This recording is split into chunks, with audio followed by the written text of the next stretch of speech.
இதே குப்பத்தில் போட்டு வச்சுருக்கானுங்க. பயந்த அனிதா கதை பிறக்க கதை மூணு உள்ளது உடனே இதை பார்த்து இந்த கதை எங்கே கேட்ட மாதிரி இருக்கே. அட பாவிங்களா, எழுத கண்டென்ட் கிடைக்கலன்னு இவன் சொன்னதே ஸ்கிரிப்டாக எழுதி வச்சுருக்கானுங்க. இது நல்லா தானே இருக்குது. இதே குப்பையில் போட்டானுங்க.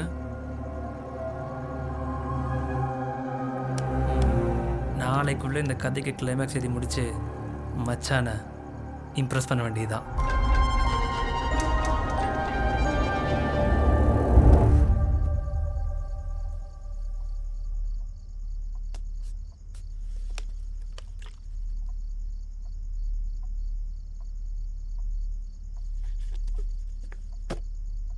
உள்ள வாட்டர் பாட்டில் கொடுத்தோம். என்ன கதவு திறந்துருக்கு?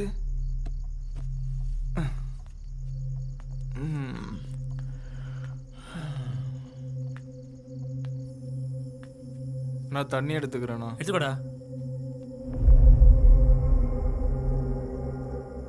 என்னடா அப்படி பார்க்குற? நீங்கள் வேணான்னு குப்பையில் போட்ட ஸ்கிரிப்ட் தான். அதை நான் கிளைமேக்ஸ் செம்மையாக எழுதி முடிச்சிருக்கேன். ஆமாம், நீ என்ன ஸ்கிரிப்ட்